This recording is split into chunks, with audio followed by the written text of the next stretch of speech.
어머니가 자식을 위해서라면 살 수도 죽을 수도 있다 합니다.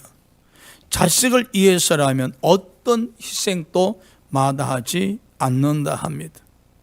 오늘 바울의 고백도 그렇습니다. 그리스도를 높이는 일이라면 살 수도 죽을 수도 있다 했었습니다. 오늘은 바울의 소망에 대해서 말씀을 드리고자 합니다. 첫 번째, 그리스도가 존귀하게 되기를 원했었습니다. 20절입니다. 나의 간절한 기대와 소망을 따라 아무 일에든지 부끄러워하지 아니하고 지금 또 전과 같이 온전히 담대하여 살든지 죽든지 내 몸에서 그리스도가 존귀하게 되게 하려 하나니, 여기에 존귀하게 되게 하려 하나니 이 말은 그리스도를 높이기를 원하신다는 뜻입니다. 그리스도를 높이시기를 원한다. 당시에 바울은 로마 감옥에 투옥되어 있었습니다. 그래서 바울은 장차 있을 재판에서 무죄가 확정되어 석방되든 사형이 선고가 되어 순교를 하든 재판장에서 담대하게 그리스도를 말함으로써 그리스도께서 자기로 인해 존귀케 되기만을 원한다 했었습니다. 즉 바울이 재판을 받아 무죄를 받든 사형 선고를 받든 살든지 죽든지 그리스도를 높이기를 원하신다 했었습니다. 바울의 소망은 오직 그리스도를 높이시는 것입니다. 바울의 소망이 우리의 소망이 되어야 될 줄 믿습니다. 오직 예수 그리스도만을 높인 이가 있었으니 세례 요한입니다. 세례 요한은 요단강에서 죄를 회개하는 세례를 베풀고 있었을 때 동서사방에서 사람들이 구름대같이 모여왔었습니다. 세례 요한은 장차 오실 예수님을 그들에게 소개했었습니다. 그때에 이제 예수 그리스도께서 사역을 시작하시면서 제자들과 함께 세례를 베풀기 시작하셨습니다. 그런데 세례 요한에게 모여들던 많은 사람들이 이제는 예수 그리스도에게로 달려가기 시작했었습니다. 세례 요한의 제자가 세례 요한에게 달려와서 이르되 선생님께서 말씀하시던 그 사람에게로 사람들이 모두 몰려갑니다. 만일에 이런 모습이 우리에게 일어난다면 우리는 기분이 어떠했었을까? 그러나 세례 요한은 이렇게 답합니다. 나는 그리스도가 아니요 그의 앞에 보내심을 받은 자라. 그러므로 예수 그리스도는 흥하여야 하고 나는 쇠하여야 하리라 하셨습니다. 세례 요한은 자신을 낮추고 오직 예수님만 높였었습니다. 얼마나 아름다운 모습입니까? 세례 요한은 자신의 이치를 분명히 자각하고 자신의 사역의 목적을 분명히 이해하고 있었기에 이제 예수님이 등장하시자 자신은 뒤로 물러서고 예수님을 높이는 이 모습, 그렇죠? 우리가 신앙생활하면서 우리의 이치를 정확하게 파악하셔야 됩니다. 우리는 결코 예수님 앞서 나서면 안 됩니다. 항상 전면에는 예수님을 모시고 우리는 예수님을 따라가는 신앙의 자세가 중요합니다. 그래서 세례 요한이 예수 그리스도를 높였듯이 저와 여러분 또한 예수 그리스도를 높이는 신앙생활을 하셔야 하십니다. 할렐루야. 베드로와 요한이 하루는 성전에 기도하러 올라가고 있었습니다. 그때에 성전 미문에 앉아 구걸하던 안전뱅이를 예수 이름으로 일으켜 세웠었습니다. 사람들이 놀랐었습니다. 야, 베드로와 요한이 안전뱅이를 이렇게 세웠다. 베드로와 요한 주위로 사람들이 인산인해로 모여들기 시작했었습니다. 그들은 마치 베드로의 능력과 베드로의 경건으로 이 안전뱅이를 치료했다고 생각하고 있었습니다. 그때에 베드로가 이르되 그대들이여 어찌하여 놀라워하는가. 그리고 우리의 개인의 능력과 경건으로 마치 이 안전뱅이를 치료한 것처럼 생각하는가. 아니다. 이 안전뱅이를 치료하신 이는 예수 그리스도로 말미암은 믿음이니라. 예수 그리스도께서 이 안전뱅이를 치료하셨다고 선포했었습니다. 베드로와 요한은 예수 그리스도를 높였었습니다. 예수 그리스도께 영광을 돌렸었습니다. 베드로 요한은 자신의 사역을 통해서 예수 그리스도를 존귀케 했었습니다. 그렇죠. 우리 또한 이 사역을 통해서 신앙생활을 통해서 예수 그리스도를 높이셔야 됩니다. 오직 예수 그리스도에게 영광을 돌리셔야 하심을 기억하시기 바랍니다. 할렐루야. 얼마나 아름다운 모습입니까? 그런데 여러분, 왜 우리는 신앙생활하면서 예수 그리스도를 높이지 못할까? 그렇죠? 마태복음 18장 1절, 2절, 3절에 보면 하루는 예수님의 제자들이 예수께 질문하십니다. 예수님, 천국에서 누가 제일 크십니까? 이게 질문이죠. 그때 예수께서 이러시되 천국에서는 이 어린아이 같이 자기를 낮추는 사람이 천국에서 제일 큰 자다. 보십시오. 예수님의 제자들은 땅에 있으면서도 지금 천국에서 제일 큰 자를 생각합니다. 은연중에 자신들이 천국에 갔을 때 제일 큰 자가 되고 싶다는 소망이 있었던 것이죠. 높아지고자 원했던 것입니다. 우리는 이와 같이 항상 제일 큰 자가 되길 원합니다. 우리가 소속되어 있는 곳에서 항상 큰 자, 그리고 교회에서도 항상 신앙의 그룹들 속에서 큰 자가 되기를 원합니다. 하루는 마태복음 20장 20절 21절에 세베대 아들의 어머니가 예수님을 찾아왔었습니다. 예수님, 주의 나라에서 우리 아들 중에 하나는 주의 우편에 하나는 주의 좌편에 앉게 허락하여 주시옵소서. 한마디로 치맛바람을 휘날린 겁니다. 주의 나라가 이루어질 때 우리 두 아들 중에 한 놈은 좌의정, 한 놈은 우의정을 시켜 주시옵소서. 보십시오. 우리는 우리 자신을 높이기 원합니다. 우리는 끊임없이 예수 그리스도로 말미암아 출세하기를 원하고 높아지기를 원하고 성공하기를 원합니다. 그래서 사람들은 이렇게 말합니다. 예수님을 높이려면 우리가 성공을 해야 돼.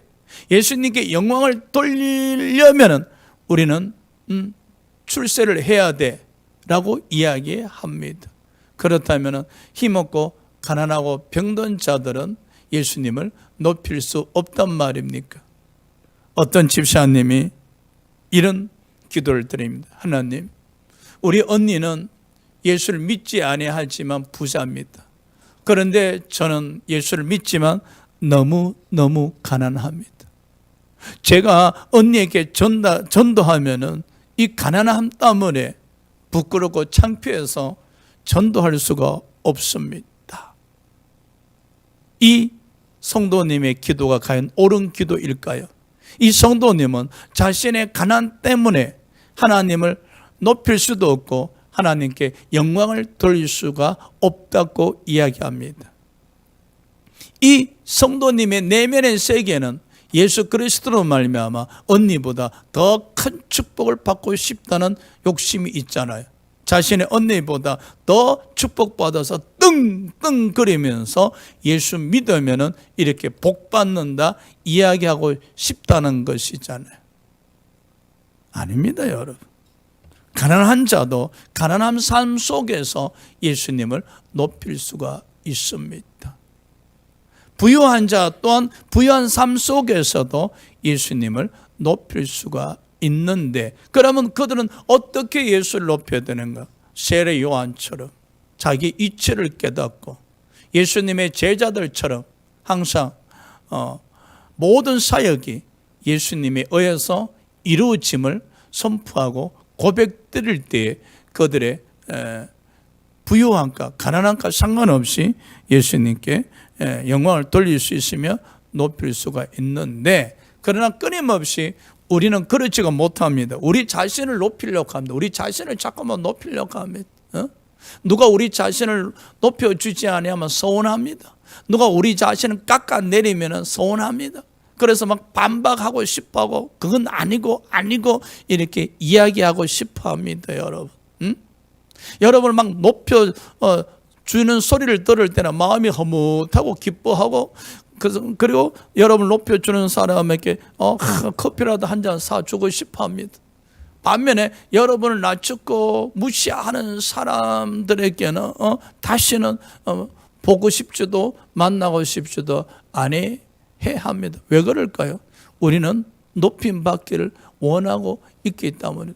이런 패턴에서는 어떤 경우에도 예수 그리스도를 존귀케 할 수가 없습니다. 사무엘상 15장에 사울이란 왕이 등장합니다. 근데 보십시오. 하루는 하나님께서 사울 왕에게 아말렉 족속을 진멸할 뿐만 아니라 아말렉 족속들이 소유하고 있는 모든 짐승들을 죽여라 했었습니다. 그러나 사울 왕은 불순종합니다. 살찐 양, 살찐 소를 다 끌고 옵니다. 그때 하나님은 사무엘 선지자를 보내셔서 불순종한 사울 왕을 책망하셨습니다. 사울이 그 책망을 듣고 제가 범죄하였나이다 라고 고백을 하면서 여기까지는 좋았어요. 제가 범죄하였나이다. 백성들을 두려워서 제가 범죄하였나이다 라고 했지만 다시 이런 말을 합니다. 그리할지라도 지금 백성들이 나를 보고 있는데 나와 함께 가서 여호와께 예배를 드림으로 말미암아 나를 높여주세요 라고 이야기합니다. 사울 왕은 자신의 불순종을 인정하면서도 그렇지만 당신이 나와 함께 가서 제사를 드리지 않고 그냥 가버린다면 내 체면이 뭐가 되겠습니까? 나 위신이 뭐가 되겠습니까? 완전히 나는 나락으로 떨어지는 거 아닙니까? 그러니 당신이 나를 싫어할지라도 못마땅해 할지라도 나의 불순종으로 인해서 기분이 상했다 할지라도 그리 할지라도 나와 함께 가서 여호와께 예배를 드림으로 말미암아 나를 높여주세요. 나의 체면을 살려주세요. 사무엘 선지자가 싫다 하고 획 돌아서는데 사울이 사무엘의 옷을 잡아 당기면서 그냥 가시면 안 되지요. 나를 높여주셔야지요. 백성들 앞에서 나의 위신을 세워주셔야죠. 그러니 나와 함께 예배 드리러 갑시다. 이 모습이 어디 사울 왕에게만 있는 모습입니까, 여러분? 아닙니다. 우리에게도 있습니다. 우리에게도 겉으로는 하나님을 높이며 하나님께 영광을 돌린다고 이야기하지만 실상은요, 우리가 높임 받기 원합니다. 그래서 성도님들이 교회 와서 기도 드릴 때 이 예수님 제자의 어머니처럼 하나님 우리 아들들 중에 직장에서 머리가 되게 해주시고 또 한 놈은 출세하게 해주시옵시고 또 사업장에 잘 되게 하셔서 그래서 하나님이 이토록 축복하신다는 것을 예수 믿지 않는 사람들에게 보여지게 하셔서 하나님을 영광 돌리게 하여 주시옵소서. 기도 멘트는 거창하잖아요, 그죠? 근데요, 그 거창한 기도 멘트 속에서 우리는 아셔야 됩니다. 자기의 욕심을 채우고자 하는 기도잖아요. 내가 잘 때야만이, 내가 출세해야만이, 내가 머리가 되어야만이, 내가 축복받아야만이 하나님께 영광을 돌릴 수 있다는 거잖아요.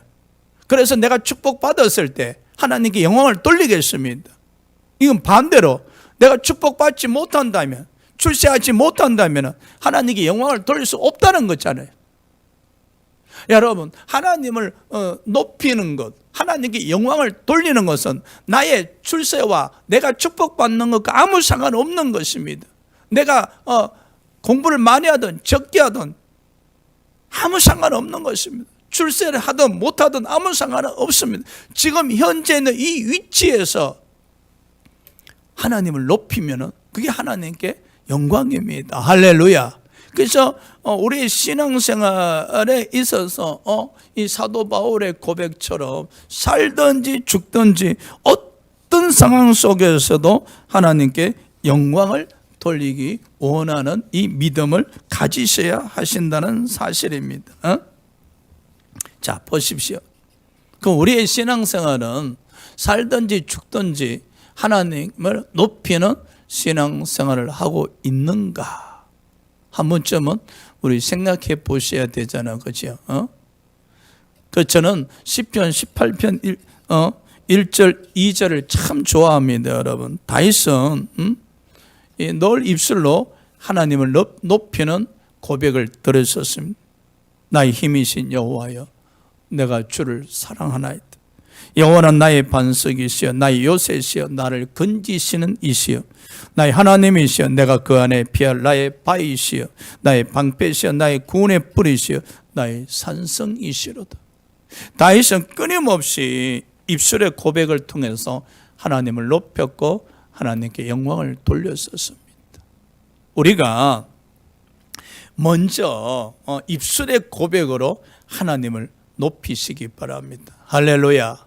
나의 힘이신 여호와여, 내가 주를 사랑하나이다. 나의 힘이신 여호와여, 하나님을 높이시는, 하나님은 나의 힘이 되십니다. 하나님은 나의 힘이 되십니다 라고 고백을 하면서 높이시는 겁니다. 여호와는 나의 반석이십니다. 여호와는 나의 요새십니다. 여호와는 나의 하나님이십니다. 나의 방패이십니다. 구원의 뿌리이십니다 라고 입술의 고백을 통해서 하나님을 높이셔야 됩니다. 뿐만 아니라 예수는 그리스도이십니다. 예수는 그리스도이십니다. 예수 그리스도께서 어린 양에 대해서 나의 죄를 짊어지셨습니다. 우리는 이 끊임없는 입술의 고백을 통해서 항상 예수와 함께하면서 예수님을 이 높이는 신앙생활. 그래서 이 찬양은 입술의 열매라고 이야기하지 않습니까? 그렇죠? 우리는 하나님을 높이는 입술의 열매를 맺으셔야 됩니다. 하나님을 높이는, 하나님께 영광을 돌려드리는 입술의 열매를 맺으셔야 하신다는 것입니다. 나의 힘이신 여호와여, 나의 죄를 짊어지신 어린 양 되신 예수 그리스도시여, 나의 구세자 되신 예수 그리스도를 찬양합니다. 높여드립니다. 영광을 받으시옵소서라고 입술의 고백을 통해서 끊임없이 우리는 하나님을 높여드리는 신앙생활을 하셔야 하십니다. 사랑하는 여러분, 우리가 하나님을 높여드리기 위해서는 무엇보다도 중요한 것이 우리의 가치관의 변화가 일어나야 됩니다. 가치관. 어떤 가치관의 변화가 일어나야 되는가? 사도 바울이 그 답을 제시합니다. 빌립보서 3장 7절 8절에 보면은 과거에 나에게 유익했던 것을 그리스도를 위하여 버린다 했었습니다. 사도 바울은 과거에 자신을 높였었습니다. 나는 바레이션이요, 히브리인이요, 가말리엘의 문화생이요, 율법주의자로서 흠이 없는 자라 그랬었습니다. 자신의 그 출신 가문을 언급하면서 굉장히 사도 바울은 자신을 높였었어요. 그리고 아주 당당했었어요. 그랬던 사도 바울이 그리스도를 위하여 자신을 높였던 모든 것들을 배설물로 여기고 버렸었습니다. 왜? 빌립보서 3장 8절에 가치관이 변화가 됐거든요.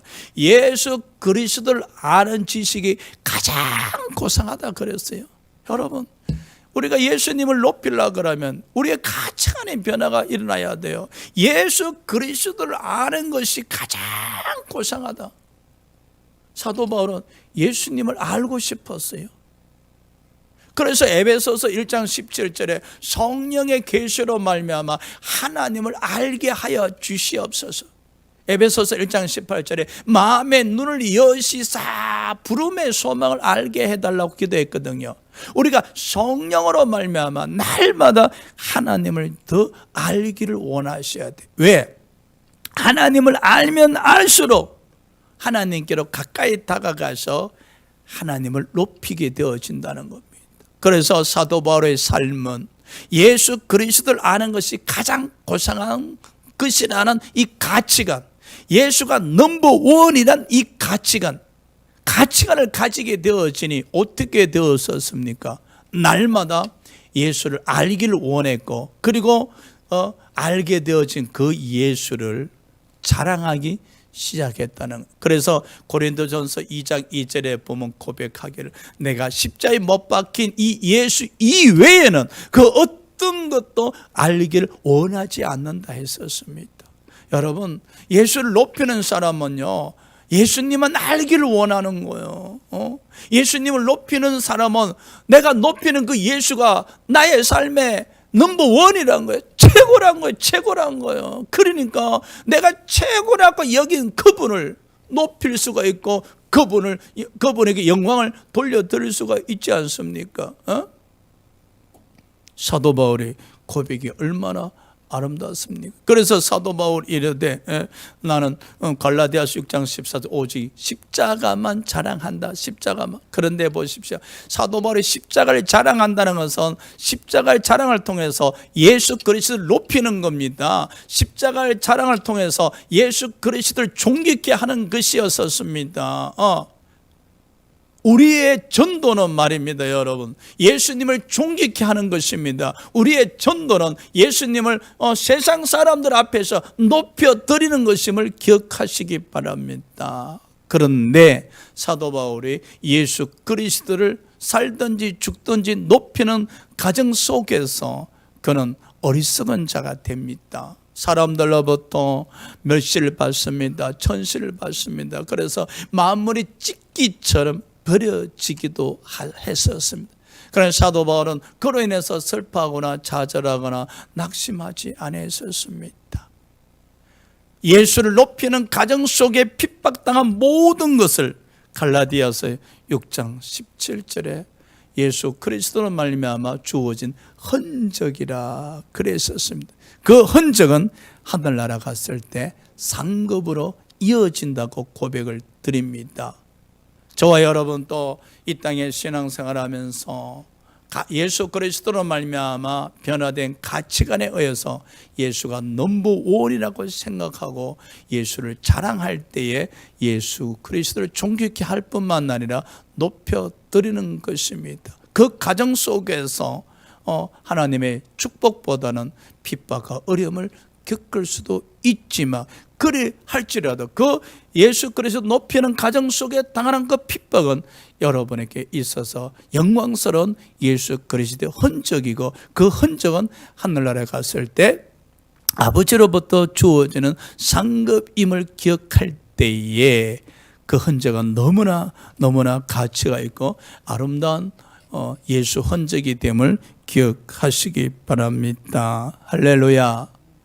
우리 대세인교회가 어제나 오늘이나 영원토록 이 예수 그리스도를 높이는 교회가 되어졌으면 좋겠습니다. 이 강대상도 예수 그리스도를 높이는 강대상이 되어졌으면 좋겠고 여러분 신앙 속에 있어서 여러분 삶을 통해서 항상 예수 그리스도를 높이는 여러분 삶이 되어졌으면 좋겠습니다. 자, 바울의 소망 두 번째입니다. 우리 21절 다 같이 합독합시다. 시작. 이는 내게 사는 것이 그리스도니 죽는 것도 유익함이라고 말씀하셨네요. 내게 사는 것이 그리스도다. 이 말은 바울의 삶 그 자체가 그리스도라는 겁니다. 내게 사는 것이 그리스도라는 것은 바울의 삶 내용이 오직 그리스도라는 겁니다. 즉 바울의 삶이 그리스도라는 겁니다. 얼마나 아름다운 신앙의 경지입니까? 저는 이렇게 되어지길 원합니다. 나의 삶이 그리스도라. 그러니까 바울은 자신의 삶과 그리스도가 분리가 아니에요. 항상 함께 하나였어요. 바울의 자신의 삶이 그리스도란 겁니다. 그리스도가 곧 바울의 자신이란 겁니다. 그렇게 이야기할 정도로 바울은 자신의 삶을 통해서 그리스도를 나타내 보였었습니다. 그래서 사도 바울은 나를 본받아라는 말씀을 했었습니다. 아니, 예수님을 본받아야 되어야지 어떻게 사도 바울을 본받겠습니까? 그러나 사도 바울의 삶이 곧 그리스도이기 때문에 사도 바울 자신을 본받으라는 것은 바로 예수 그리스도를 본받으라는 것입니다.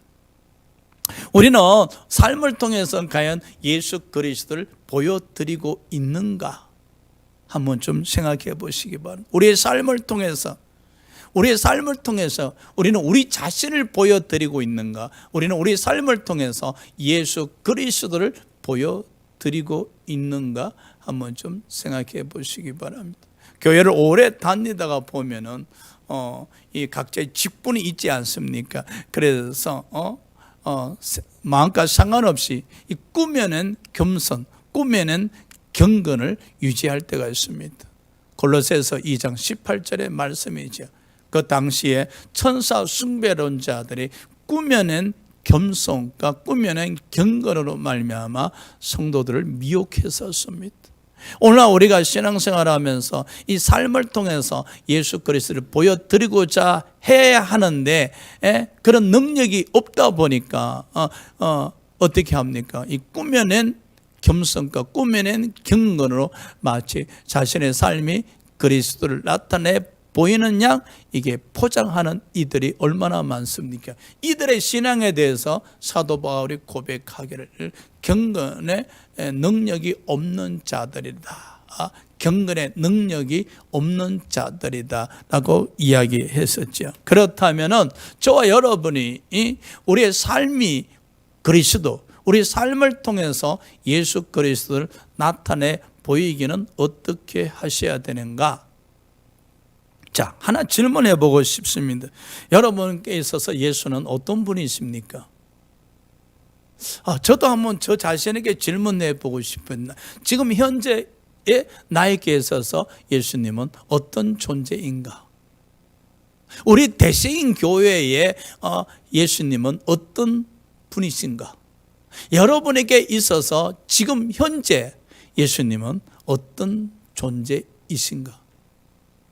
그 예수님을 통해서 여러분은 어떤 동기부여를 얻고 아니면은 여러분 삶의 자체가 예수로 말미암은 이유인가? 예수가 여러분에게 존재 이유가 되시는가? 한 번쯤은 생각해 보시기 바랍니다. 내가 이 땅에 살고 있는 이유가 예수님 때문이신가? 그렇죠? 내가 신앙생활하는 이유가 무엇인가? 예수님 때문이신가? 과연 우리에게 있어서 예수님은 어떤 분이신가? 그렇다면 여러분에게 있어서 답이 좀 나오지 않겠는가? 오직 예수에 의해서 삶이 지배를 당하고 예수님 중심으로 살아가신다면, 예수 중심, 얼마나 아름다운 모습이에요. 지금 사도 바울은요, 예수 중심이에요. 예수 충만이에요. 예수님에 의해서 지배를 받고 예수님 의해서 인도함을 받고 예수님 의해서 예수님을 나타내는 삶이란 거예요. 사도 바울처럼 되길 원하신다면 바로 갈라디아서 2장 20절이 생각이 나네요. 우리가 죽어야 돼요. 내 안에 예수가 사시기 위해서는 우리가 죽어야 돼요. 우리 안에 무엇이 살아있습니까? 사도 바울은 자기 안에 그리스도가 살아 계신다고 고백을 드렸잖아요. 그럼 우리 안에는 무엇이 살아 있습니까? 죄와 허물이 살아 있습니까? 우리 안에는 옛 사람이 살고 있지는 않습니까? 그렇죠? 그러다 보니까 우리는 우리 삶에 항상 옛 사람이 주인이 되고, 우리는 삶을 통해서 예수 그리스도를 보여주는 것이 아니라 우리의 옛 사람, 즉 우리 자신을 보여드리고 있지 않습니까? 거기에 플러스 꾸며낸 겸손과 경건을 통해서 목사 있냐, 장로 있냐, 권사 있냐, 집사 있냐 보여주면서 유지하고는 있지 않습니까? 우리의 삶을 통해서 그리스도를 보여드리기 위해서, 우리 삶이 그리스도가 되기 위해서는 우리 안에 예수 그리스도가 살아계셔야 됩니다. 자, 어떻게 하면 우리 안에 예수 그리스도가 살아계실 수 있을까? 예수님을 영접하셔야 됩니다. 하루는 빌립이 예수께 나와서 질문합니다. 예수님, 아버지를 좀 보여주세요 라고 말합니다. 우리 주위에 있는 불신자들이 가끔 질문하시지요. 하나님 살아계신 것을 보여주신다면 교회 가겠습니다. 아니, 우리가 무슨 재주로 하나님이 살아계심을 보여드릴 수 있단 말입니까? 아닙니다. 보여드릴 수가 있습니다. 어떻게? 사도 바울이 고백을 드렸잖아요. 내게 사는 것이 그리스도니, 사도 바울의 삶 자체가 그리스도라는 것이지요. 사도 바울은 삶 자체, 말 하나하나에서 그리스도를 보여드렸고, 행동 하나하나에서 그리스도를 보여드렸고, 믿음 하나하나에서 사도 바울은 그리스도를 보여드렸다는 것입니다. 이제 여러분 주위의 불신자들이 하나님 살아계심을 보여달라고 하신다면 먼저 우리는 해결하셔야 됩니다.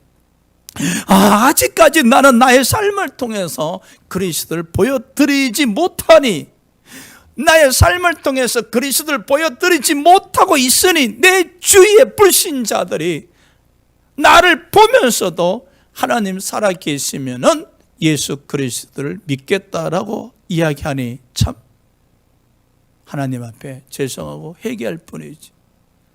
다시 빌립에게 돌아옵니다. 예수께서 빌립에게 말씀하십니다. 빌립아, 내가 너와 이토록 오랫동안 함께 하였거늘 어찌하여 아버지를 보여달라 하는가? 아마 예수님 조금 섭섭하신 것 같아요. 빌립아, 나를 본 자는 아버지를 본 것이니라. 너는 어찌 나를 보면서도 아버지를 보지 못했는가? 빌립은 예수와 함께 3년 동안 동고동락했지만 예수님을 통해서 아버지를 보지 못했었습니다. 우리의 모습이 아닙니까? 우리의 신앙의 연수가 오래되었건만 이 말씀을 끊임없이 되새김질하고 말씀을 듣곤 하지만은, 그렇지만 우리 또한 예수님을 보지 못하고 있지 않습니까? 빌립은 예수와 함께 동행하면서도 아버지를 보지 못했었습니다. 우리 또한 예수님과 동행하면서도 예수님을 보지 못하고 있지 않습니까? 오늘 빌립에게 말씀하셨던 예수께서 우리에게도 동일하게 말씀하십니다. 나를 본 자는 아버지를 보았느니라. 그럼 우리는 이 말씀을 통해서 여러분 아버지를 보셔야 됩니다. 이 말씀을 통해서 아버지를 보셔야만이 아버지를 우리 마음속에 살아계신 아버지를 영접할 수가 있습니다. 할렐루야. 이 말씀을 통해서 아버지를 보신 자만이 살아계신 예수 그리스도를 이 마음에 모실 수가 있습니다. 사람들이 질문합니다. 목사님, 저도 예수님을 모셨습니다 라고 말합니다. 그렇지요. 근데 과연 그 자신이 모셨다고 고백을 드린 그 예수 그리스도가 살아계시는 분인가? 그 마음속에서 살아계시고 있는가? 살아계신다면 그 마음속에서 일을 하고 계시는가? 우리는 생각해 보셔야 됩니다. 왜 제가 살아계시는 예수 그리스도를 영접하셔야 한다고 말씀드리는 거예요? 우리가 모신 예수 그리스도가 우리 마음에서 살아 계실 때에 우리가 죽습니다, 여러분. 우리 옛사람이 죽는 거예요. 그 살아계신 예수 그리스도로 말미암아 우리 옛사람이 다스림을 당함으로 말미암아 지배를 당함으로 말미암아 우리 옛사람이 십자가에 못 박히게 되는 거예요. 그래서 우리가 죽은 자가 되는 거예요. 죽은 자, 우리가 죽은 자가 될 때에 우리 삶에서는 내 안에 살아계신 예수 그리스도가 나타나 보여지는 겁니다. 할렐루야. 그럼요, 인위적으로 막 생각해서 삶을 통해서 예수 그리스도를 보여드리지. 이렇게 신앙생활을 하면 좋긴 좋겠지만 너무 피곤하고 지쳐요. 순간순간적으로 무너져 내립니다. 사람의 의지에서 노력해서 내가 조금 삶을 통해서 예수 그리스도를 보여드려야지. 뭐 안 하는 것보다 낫지 않겠습니까? 그러나 우리는요, 순리적으로 내 안에 예수 그리스도가 살아 계시게 되어지면 자연스럽게 우리 옛사람이 십자가에 못 박히게 되어집니다. 그렇게 되어진다면 우리 말 한마디 한마디, 행동 하나하나, 이 모든 것들이 그것을 통해서 예수 그리스도를 보여드리게 되는 겁니다. 할렐루야. 그래서 사도 바울이 갈라디아서 2장 20절에 말씀하기를 나는 죽고 내 안에 예수 그리스도가 살아 계신다고 고백을 드립니다. 내 안에 살아계신 그 예수 그리스도를 믿는 믿음으로 산다. 여기서 중요한 거 있지요. 내가 내 안에 살아계신 예수 그리스도를 믿는 믿음으로 살 때에 삶을 통해서 예수 그리스도를 보여드릴 수 있는 거예요. 내 안에 살아계신 예수 그리스도를 믿는 믿음, 예수 그리스도를 믿는 믿음, 그 믿음을 통해서 예수 그리스도를 보여드릴 때 우리는 예수님을 높일 뿐만 아니라 예수님을 보여드릴 수가 있는 거예요. 예수께서 말씀하셨잖아요. 내가 세상을 이겨노라. 무엇으로? 믿음으로 세상을 이겨노라 하셨어요. 우리는요, 이 세상에서 미혹당하지 않고 내 안에 살아계신 예수 그리스도를 삶을 통해서 보여드리기 위해서는 예수 그리스도를 말미암은 믿음으로 이 세상을 이기셔야 됩니다. 이 세상을 이긴다는 게 무엇입니까? 사탄의 권세를 물리친다는 겁니다. 나아가서 우리 안에서 끊임없는 죄를 다스리는 겁니다. 그리함으로 말미암아 우리가 사망의 왕의 집에서 벗어나서 생명의 왕 대신 예수 그리스도의 지배를 받음으로 말미암아 우리 안에 계신 예수 그리스도를 삶을 통해서 보여드릴 수가 있는 겁니다. 바로 이와 같이 신앙생활하는 것이 사도 바울의 소망이었었습니다. 또 나가서 사도 바울의 목표였었습니다. 사랑하는 여러분, 우리의 신앙의 소망은 무엇입니까? 우리의 소망은 무엇입니까? 너무나 뻔한 것입니까? 예수님께서 늘 말씀하시잖아요. 너희는 어찌하여 입고 먹고 마심을 염려하는가? 혹시 입고 먹고 마심이 우리의 소망이지 않습니까? 우리가 머리가 되어지는 것이 우리의 소망이지는 않습니까? 아니면 지금 사업장 이런 모든 분야에 축복받는 게 혹시 우리의 소망이지는 않습니까? 우리가 잘 되어야만이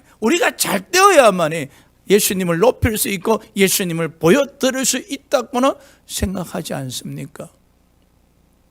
여러분이 잘 되는 거하고 아무 상관없습니다, 여러분. 여러분이 축복받든 안 받든 아무 상관없이 우리는 예수님을 높일 수도 있고 보여드릴 수가 있습니다. 우리의 무엇에 의해서, 우리의 노력에 의해서, 우리의 가진 것에 의해서 예수님을 높이고 보여드리려고 하지 마세요.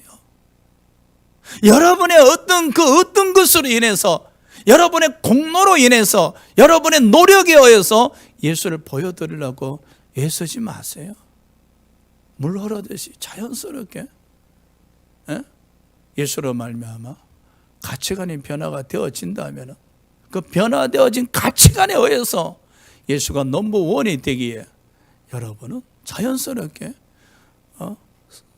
살고 죽는 게 중요한 것이 아니라 사나 죽어나 주님 영광을 위해서 살게 되어집니다. 할렐루야.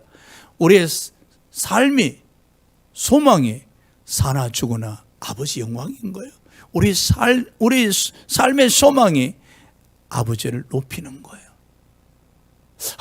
이 신앙의 경지에 이르렀으면 참 좋겠습니다. 그리고 또 나아가서 살든지 죽든지 우리 자신을 통해서 예수 그리스도를 보여드리는 거예요. 세상 사람들이 더 이상 우리를 보고 하나님 살아 계시는 걸 보여주신다면 예수 믿겠습니다, 이런 말 하지 못하도록 우리가 그들에게 우리의 삶을 통해서 예수 그리스도를 보여드림으로 말미암아 저 권사님 뵈면은 하나님이 살아 계셔. 저 목사님만 뵈면은 예수님을 마치 뵙는 것 같아. 삶을 통해서 예수 그리스도를 보여드린다면은 이 얼마나 하나님이 기뻐하시고 하나님께서 영광 받으시고 하나님을 높이시는 일이겠습니까? 바울의 소망이 저와 여러분의 소망 되시길 다시 한번 축복드립니다. 할렐루야. 기도합시다.